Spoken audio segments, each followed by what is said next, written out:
Bonjour à tous. Merci les musiciens, c'était formidable. Ce matin, on va regarder des textes qui sont des avertissements, des mises en garde. On va lire le psaume 2, versets 1 et 3.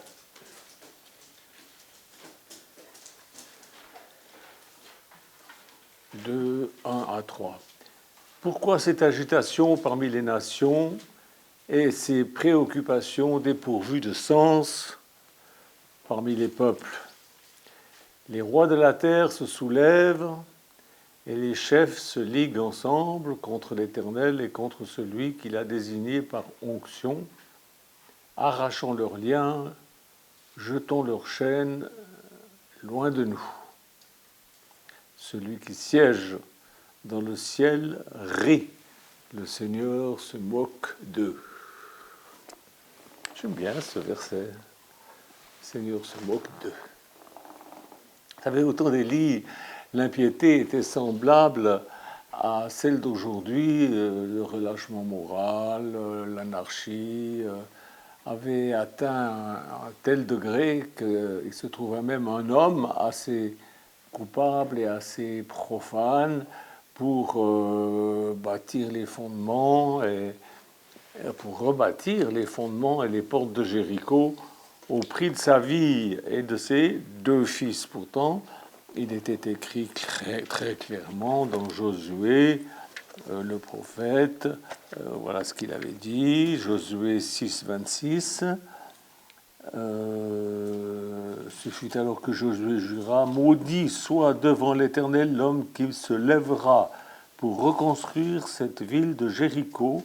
Il en jettera les fondations au prix de son fils aîné, il en posera les portes au prix de son plus jeune fils. Mais il n'a pas tenu compte de la parole de Dieu. C'est la même chose aujourd'hui, hein, les grands de ce monde, les petits aussi, hein, ils ne s'occupent pas de ce que Dieu dit, ils ne prennent pas au sérieux. L'apostasie, elle est jusque-là, jusqu'à la révolte contre Dieu, au mépris de la parole des prophètes qui étaient confirmés. Je ne parle pas des prophètes qui racontent des gnognottes et qui vous disent, qui vous donnent la date du retour de Jésus ou de je ne sais quel. Bon, je vous parle de prophètes qui sont confirmés par Dieu, par des signes, des prodiges, des miracles, et qui sont authentiques. L'anarchie et le blasphème régnaient en maître. Et quand on regarde dans les réseaux sociaux, mais c'est effrayant, parce que les gens peuvent blasphémer, et puis dire des idioties, des choses complètement erronées. Ils ne connaissent pas, ils parlent de choses dont ils n'ont pas idée, ils ne savent même pas de quoi ils parlent. Alors Dieu ne retient plus la corruption et ne protège plus les hommes, les femmes, les enfants de leur propre esprit rebelle et profane. Dès lors, on ne reconnaît plus aucune borne, aucune barrière. Et en ce temps-là, au temps du roi Akab avait fait ce qui est mal aux yeux de l'Éternel, et sa perversité a même surpassé celle de tous ses prédécesseurs. Et on voit aujourd'hui que c'est la même chose, c'est effrayant. Et c'est là où on en est, mes frères et sœurs, c'est là où on en est. La parole, le parallèle, il est facile à faire. On voit très bien qu'on vit dans une époque de perversion terrible. Ce qu'Élie a vécu, nous le vivons aujourd'hui, dans ce monde perverti. Le monde est plongé dans une mer de... Pardon, je n'ai pas fait exprès. Le monde est plongé dans une mer d'inquiétude et d'iniquité, d'injustice. On appelle le bien mal, on appelle le mal bien. On va lire Ésaïe 5, 20. Vous allez voir, Ésaïe 5, 20. Voilà ce qu'il dit. Malheur à ceux qui appellent... Malheur, ça veut dire maudit, hein. Soyez maudits. Malheur à ceux qui appellent le mal bien et le bien mal, qui changent les ténèbres en lumière et la lumière en ténèbres, qui changent l'amertume en douceur et la douceur en amertume. Malheur à ceux qui sont sages à leurs propres yeux, etc., etc. On en est là, on en est là.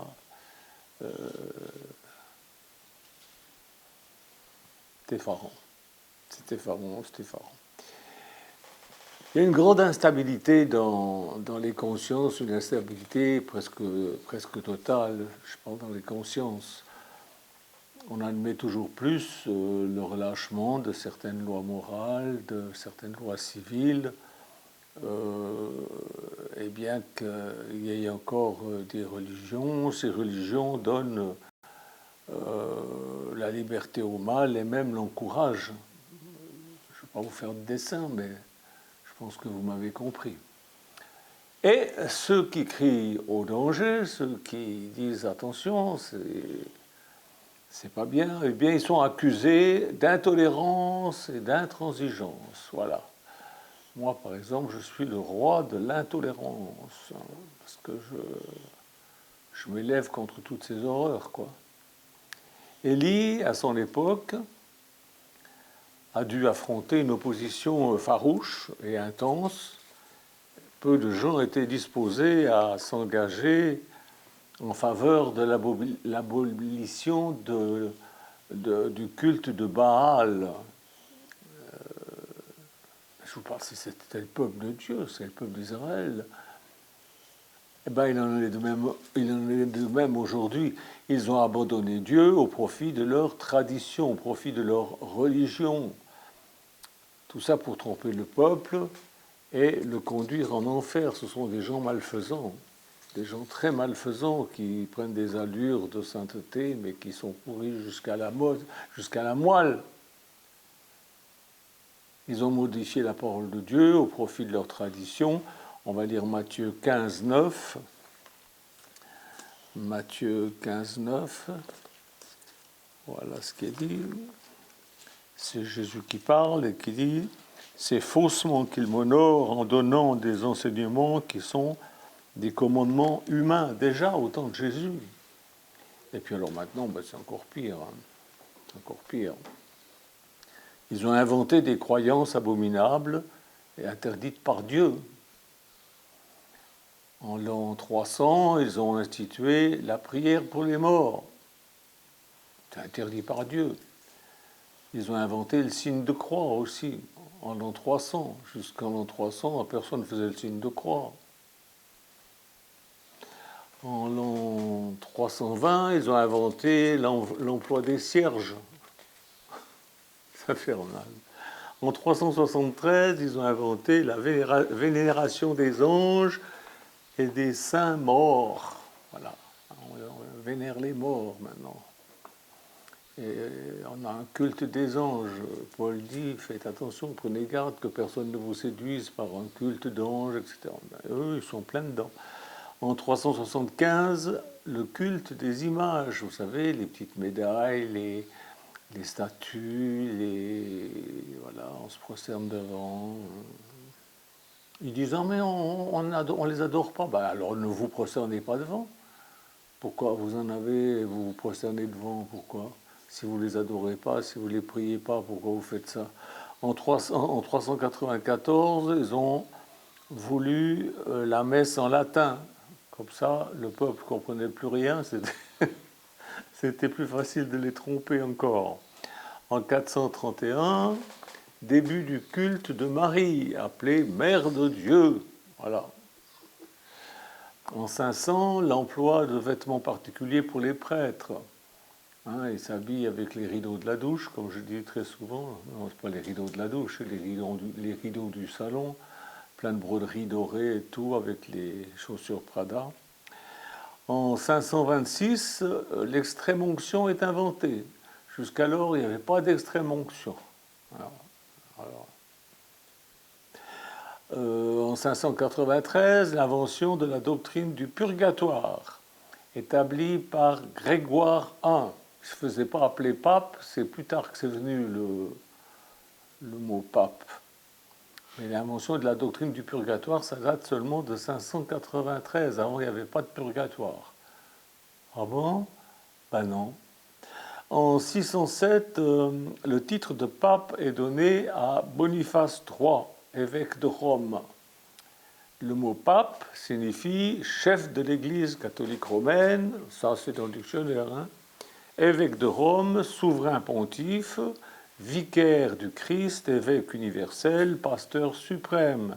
Je vous rappelle que vicaire, ça signifie remplaçant, ça veut dire que le pape est le remplaçant de Christ. Et vous admettez ça. Enfin, peut-être pas vous, mais beaucoup l'admettent. En 750, le pouvoir civil du pape est officiellement conféré par Pépin, celui qu'on appelle Pépin le Bref. Vous savez que il était le roi des Francs. C'était un Français, hein. La France s'appelait pas encore la France, enfin bon. Mais il est quand même né et mort à Saint-Denis. On y passait souvent hein, quand on habitait par là-haut. Et c'est le père de ce sacré Charlemagne, Pépin le Bref. Donc tu ne peux pas trouver plus français. Hein. Eh bien, le pouvoir civil du pape, officiellement conféré par Pépin le Bref, par un roi français. En 835, invention de la fête de la Toussaint. Avant, ça n'existait pas. Voilà, maintenant, quand vous irez à la fête de la Toussaint, vous rappellerez que ça date seulement de 835 après Jésus-Christ. Avant, il n'y avait pas. En 836, doctrine de l'Assomption de Marie. Alors, c'est de la doctrine, mais elle a été reconnue officielle seulement en 1950. C'est pas vieux, hein? Mais vous croyez que c'est la vérité? Bien sûr, puisque c'est vos religieux qui vous le disent. Mais c'est une invention. 850, emploi de l'eau bénite. Avant, il n'y avait pas d'eau bénite. Non, il n'y avait pas. En 995, je saute hein, parce qu'il y en a trop. Canonisation des saints morts instituée par le pape. Voilà. Vous avez des gens qui sont morts, ils ont fait soi-disant des miracles ou des choses qui sont formidables, ils sont canonisés saints. Et puis alors on peut les prier. Voilà. En 998, institution du jeûne le vendredi et du carême. En 1049, fête des morts, messe pour les morts. Avant, il n'y avait pas. Et puis tout à coup, en 1049, voilà, on invente la messe pour les morts. Avant, il n'y avait rien pour... En 1076, l'infaillibilité de l'Église. L'Église est infaillible. Ah ben, j'y crois pas à l'infaillibilité de l'Église, ni de l'Église catholique, ni de l'Église protestante, ni de l'Église évangélique, ni des témoins de Jéhovah, ni des mormons, ni de personne. Il n'y a pas d'infaillibilité sur la terre. Il n'y a que Jésus qui soit infaillible. En 1079, obligation du célibat des prêtres par Grégoire II. C'est-à-dire qu'avant, eh ben, ils avaient des bonnes femmes avec eux. Enfin, ils ont toujours dit, en général, c'est la bonne du curé. Ouin, ouin, ouin, je voudrais, ben. Mais là, c'est l'officiel. Alors, c'est officiel, célibat des prêtres, interdit aux prêtres de se marier. Voilà. En 1090, ils commencent à vendre des chapelets, parce qu'ils se rendent compte que ça rapporte du pognon. Et puis, ils ont inventé le rosaire. Oh, rosaire. En 1160, les 7 sacrements de l'Église. Voilà. Etc., etc., etc. Il y en a plein comme ça. Religion de Baal, qui n'a plus rien à voir avec le message de Jésus-Christ, mais alors vraiment plus rien. Et quand je dis ça, je passe pour un faux prophète. Quand vous dites ça, vous passez pour quelqu'un d'ignorant, bête, méchant, intolérant, faux prophète, etc. Mais dire ces choses, les dénoncer, c'est endosser justement notre rôle de prophète. Dire la parole. Les présidents et les rois de la terre vont à Rome pour embrasser la bague du pape. Et puis aussi faire des petites combines de finances, etc. Le monde politique est corrompu par cet esprit de Baal, les finances aussi d'ailleurs. Hein. Apocalypse 17, 1, 2. Voilà ce qu'il est dit. Puis un des 7 anges qui tenaient les 7 coupes vint me parler et dit « Viens, je te montrerai le jugement de la grande prostituée. » Devinez qui c'est la grande prostituée, qui est assise sur les grandes eaux, c'est-à-dire sur les peuples. Voilà, cette église est assise sur tous les peuples. C'est avec elle que les rois de la terre se sont livrés à l'immoralité, et c'est du vin de sa prostitution que les habitants de la terre se sont enivrés. Voilà, c'est joli, hein? Et de même que Jézabel a été à l'origine de l'idolâtrie au temps qui précède Élie, de même l'esprit de Jézabel est à l'origine de ce mouvement religieux chez les Juifs, mouvement talmudique. Si vous lisez le Talmud, vous allez être très étonné. C'est pas, vous savez, nous on a des écoles bibliques. Bon. J'en ai fait 3, je sais de quoi je parle. C'est pas génial. Alors les écoles juives, c'est pas des écoles bibliques, c'est des écoles talmudiques, c'est-à-dire qu'ils étudient le Talmud. Si vous lisez le Talmud, vous allez voir ce qu'ils pensent des chrétiens, ce qu'il faut leur faire. On dirait presque l'islam. Pas loin.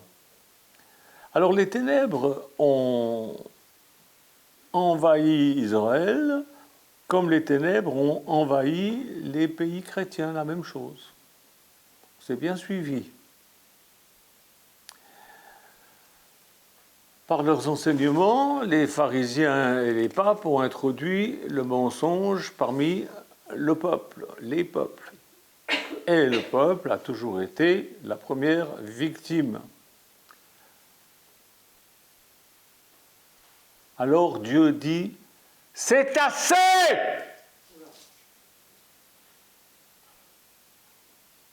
Je vois que Dominique fait comme ça avec sa tête. C'est une parole qu'il a reçue de Dieu cette semaine.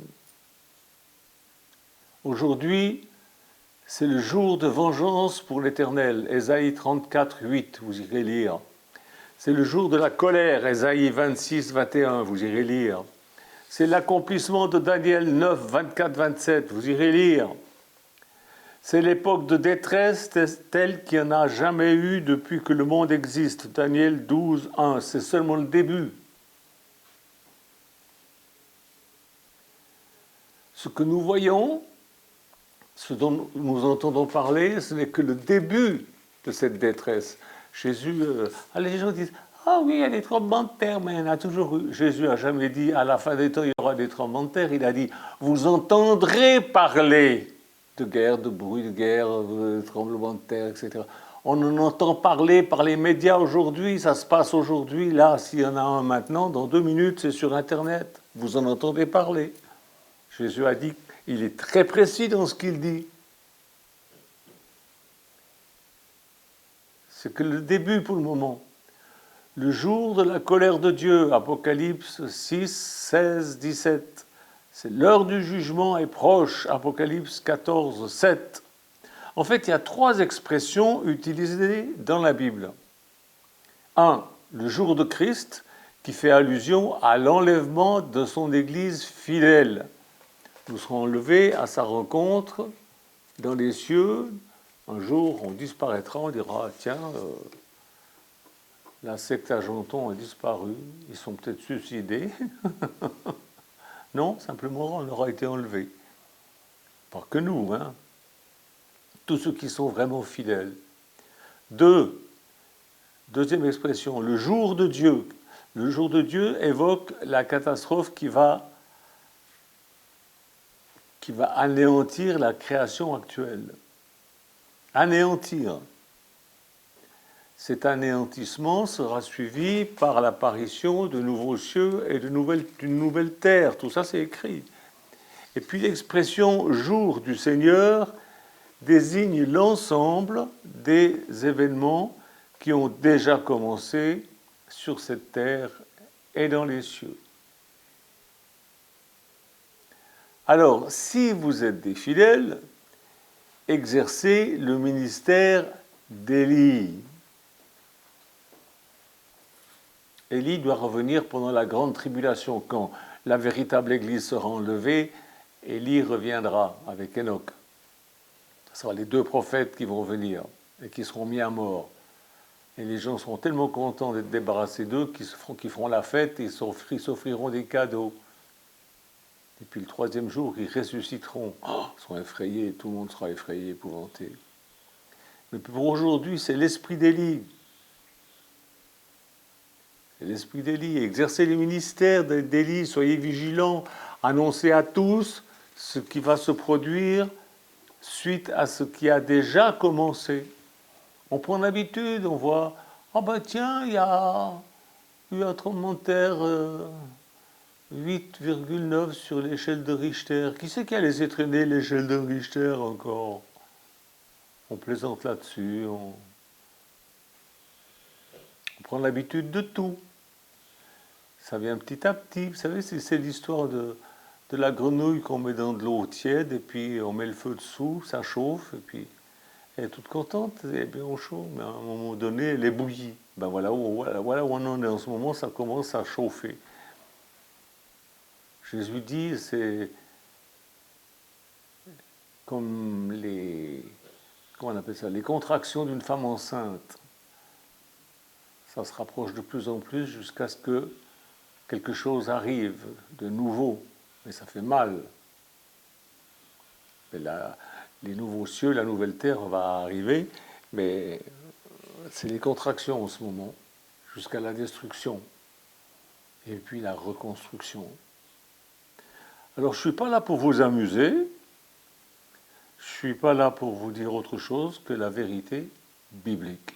Je vous dis la vérité biblique. Alors je peux vous prêcher des choses positives, je peux vous prêcher des choses pour vous encourager, mais je peux aussi vous prêcher des paroles pour vous encourager à être responsable. Alors, relevez vos têtes et vos cœurs, soyez fidèles à la parole de Dieu et témoignez. Dites aux gens, avertissez-les. Ils se moqueront de vous. Ils se sont moqués d'Élie. C'est quand même Dieu qui a raison. Donc mettez-vous du côté de Dieu. Le Seigneur vous bénisse. Alléluia, le Seigneur est avec moi. Alléluia, je suis fidèle dans